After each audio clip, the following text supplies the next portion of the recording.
2 ശമൂവേൽ അധ്യായം 6. അനന്തരം ദാവീദ് ഇസ്രായേലിൽ നിന്ന് സകല വിരുദ്ധന്മാരുമായി 30,000 പേരെ കൂട്ടിവരുത്തി.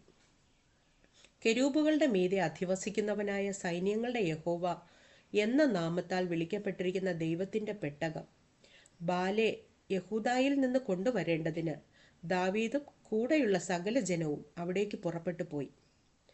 അവർ ദൈവത്തിന്റെ പെട്ടകം ഒരു പുതിയ വണ്ടിയിൽ കയറ്റി കുന്നിന്മേലുള്ള അബീനാദാബിന്റെ വീട്ടിൽ നിന്ന് കൊണ്ടുവന്നു.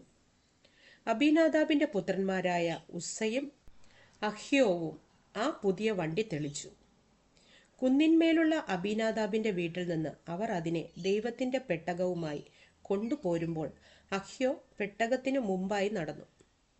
ദാവീദും ഇസ്രായേൽ ഗൃഹമൊക്കെയും സരളമരം കൊണ്ടുള്ള സകലവിധ വാദിത്രങ്ങളോടും കിന്നരം, വീണ, തപ്പ്, മുരജം, കൈത്താളം എന്നിവയോടും കൂടെ യഹോവയുടെ മുമ്പാകെ നൃത്തം ചെയ്തു. അവർ നാഹോന്റെ കളത്തിങ്കൽ എത്തിയപ്പോൾ കാള വിരണ്ടതുകൊണ്ട് ഉസ്സ കൈ നീട്ടി ദൈവത്തിന്റെ പെട്ടകം പിടിച്ചു. അപ്പോൾ യഹോവയുടെ കോപം ഉസ്സയുടെ നേരെ ജ്വലിച്ചു. അവന്റെ അവിവേകം നിമിത്തം ദൈവം അവിടെ വച്ച് അവനെ സംഹരിച്ചു. അവൻ അവിടെ ദൈവത്തിന്റെ പെട്ടകത്തിന്റെ അടുക്കൽ വച്ച് മരിച്ചു. യഹോവ ഉസ്സയെ ഛേദിച്ച ഛേദം നിമിത്തം ദാവീദിന് വ്യസനമായി. അവൻ ആ സ്ഥലത്തിന് പേരസ് ഉസ്സ എന്ന് പേർ വിളിച്ചു. അതിന്നു വരെയും പറഞ്ഞു വരുന്നു. അന്ന് ദാവീദ് യഹോവയെ ഭയപ്പെട്ടു പോയി. യഹോവയുടെ പെട്ടകം എൻ്റെ അടുക്കൽ എങ്ങനെ കൊണ്ടുവരേണ്ടു എന്നവൻ പറഞ്ഞു. ഇങ്ങനെ യഹോവയുടെ പെട്ടകം ദാവീദിന്റെ നഗരത്തിൽ തൻ്റെ അടുക്കൽ വരുത്തുവാൻ മനസ്സില്ലാതെ ദാവീദ് അതിനെ ഗിത്യനായ ഓബേദ് ഏദോമിന്റെ വീട്ടിൽ കൊണ്ടുപോയി വച്ചു. യഹോവയുടെ പെട്ടകം ഗിത്യനായ ഓബേദ് ഏദോമിന്റെ വീട്ടിൽ 3 മാസം ഇരുന്നു. യഹോവ ഓബേദ് ഏദോമിനെയും അവന്റെ കുടുംബത്തെയൊക്കെയും അനുഗ്രഹിച്ചു.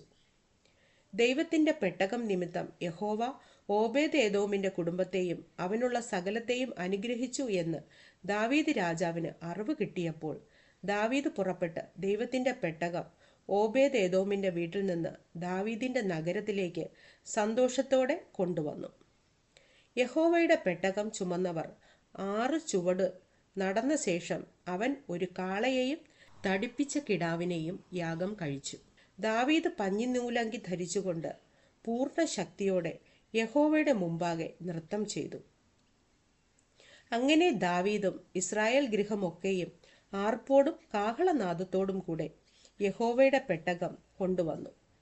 എന്നാൽ യഹോവയുടെ പെട്ടകം ദാവീദിന്റെ നഗരത്തിൽ കടക്കുമ്പോൾ ശൗലിന്റെ മകളായ മീഖൾ കിളിവാതിലിൽ കൂടി നോക്കി. ദാവീദ് രാജാവ് യഹോവയുടെ മുമ്പാകെ കുതിച്ച് നൃത്തം ചെയ്യുന്നത് കണ്ടു. തന്റെ ഹൃദയത്തിൽ അവനെ നിന്ദിച്ചു. അവർ യഹോവയുടെ പെട്ടകം കൊണ്ടുവന്ന് ദാവീദ് അതിനായിട്ട് അടിച്ചിരുന്ന കൂടാരത്തിന്റെ നടുവിൽ അതിന്റെ സ്ഥാനത്ത് വച്ചു. പിന്നെ ദാവീദ് യഹോവയുടെ സന്നിധിയിൽ ഹോമയാഗങ്ങളും സമാധാനയാഗങ്ങളും അർപ്പിച്ചു. ദാവീദ് ഹോമയാഗങ്ങളും സമാധാനയാഗങ്ങളും അർപ്പിച്ചു തീർന്ന ശേഷം അവൻ ജനത്തെ സൈന്യങ്ങളുടെ യഹോവയുടെ നാമത്തിൽ അനുഗ്രഹിച്ചു. പിന്നെ അവൻ ഇസ്രായേലിന്റെ സർവ്വസംഘവുമായ സകല ജനത്തിലും പുരുഷന്മാർക്കും സ്ത്രീകൾക്കും ആളൊന്നിന് 1 അപ്പവും 1 കഷ്ണം മാംസവും 1 മുന്തിരി അടയും വീതം പങ്കിട്ടു കൊടുത്തു. ജനമൊക്കെയും താന്താന്റെ വീട്ടിലേക്ക് പോയി. അനന്തരം ദാവീദ് തന്റെ കുടുംബത്തെ അനുഗ്രഹിക്കേണ്ടതിന് മടങ്ങി വന്നപ്പോൾ ശൗലിന്റെ മകളായ മീഖൾ ദാവീദിനെ എതിരേറ്റു ചെന്നു.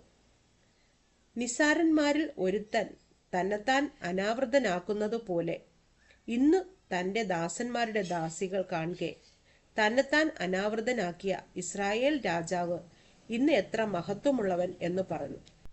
ദാവീദ് മീഖളിനോട്, യഹോവയുടെ ജനമായ ഇസ്രായേലിന് പ്രഭുവായി നിയമിപ്പാൻ തക്കവണ്ണം നിന്റെ അപ്പനിലും അവന്റെ സകല ഗൃഹത്തിലും ഉപരിയായി എന്നെ തിരഞ്ഞെടുത്തിരിക്കുന്ന യഹോവയുടെ മുമ്പാകെ, അതെ യഹോവയുടെ മുമ്പാകെ ഞാൻ നൃത്തം ചെയ്യും. ഞാൻ ഇനിയും ഇതിലധികം ഹീനനും എൻ്റെ കാഴ്ചയ്ക്ക് എളിയവനുമായിരിക്കും. നീ പറഞ്ഞ ദാസികളിലോ എനിക്ക് മഹത്വമുണ്ടാകും എന്ന് പറഞ്ഞു. എന്നാൽ ശൗലിന്റെ മകളായ മീഖളിന് ജീവപര്യന്തം ഒരു കുട്ടിയും ഉണ്ടായില്ല.